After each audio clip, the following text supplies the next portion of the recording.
Hi, is Misha Manchán Magan is my name. Agus bhailim píos a léamh díobh. I'd like to read you a little bit from my book, Listen to the Land Speak. Seo capital a tree. I think this is the third chapter, Rivers as Goddesses.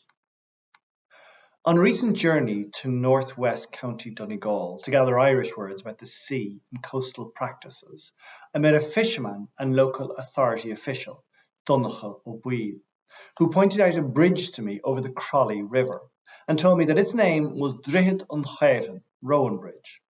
I noticed a line of rowan trees growing along the bank, and he said, the rowan kept the evil spirits, the wee people, away. The trees protected the community because the river was a dangerous place. I presumed he was referring to the risk of flooding. But he went on to say that his grandmother used to warn him not to get too near the river's edge or to approach a lakeside at night because the fairies passed along these waters in long, shallow boats in search of human souls to take to their realm. If you get too close, they would grab you and pull you in.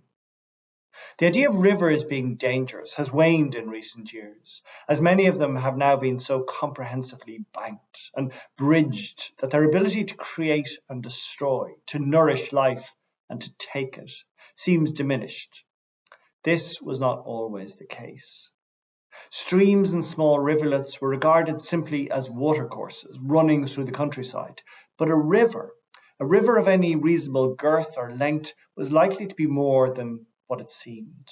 Often they were boundaries between this world and the other world, or else goddesses even in their own right. O'Herlihy told me that the Crowley River had a dawarchu, a giant otter associated with it, which swam the river at dusk looking for young children to take back to the other world. It was known that the fairies couldn't have children of their own, and so they needed to steal human ones. This concept of water spirits taking children is a universal one. Throughout Africa and South America, there are tales of sinister beings who drag unaccompanied children into their watery realms.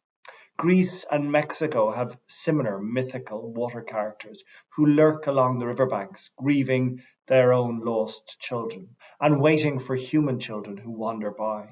Estonia also has a female water deity who is cunning and can beguile passers-by with her seductive voice that resembles the hypnotic murmur of a river.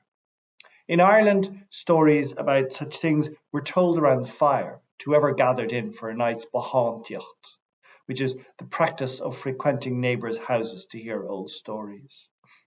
And so children learn to accept them as part of their reality, questioning them only later, if at all.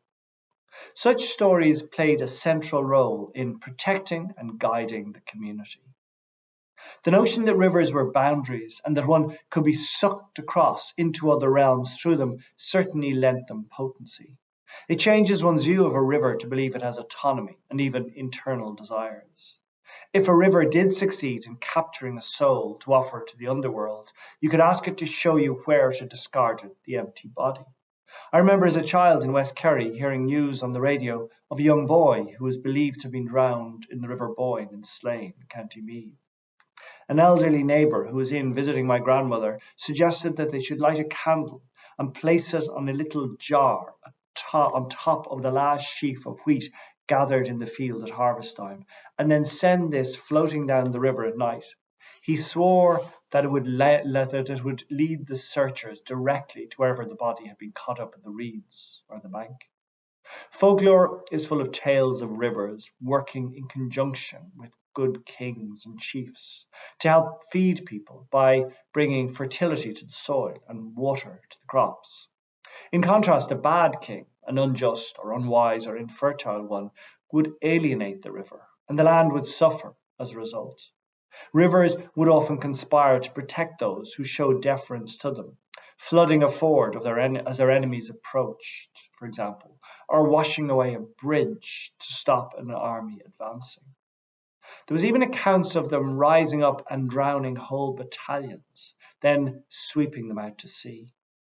This idea is based on an ancient concept of sacral kingship, in which the king was wedded to the sovereign deity of nature.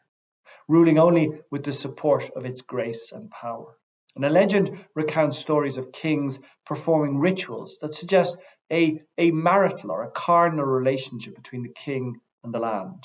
And then phallic-shaped stones are found at ritual or coronation sites, seeming to reinforce this idea. This idea was alluded to regularly in poetry right up until the 18th century. Poets described rivers teeming with fish as a result of the power and fertility of the local chief.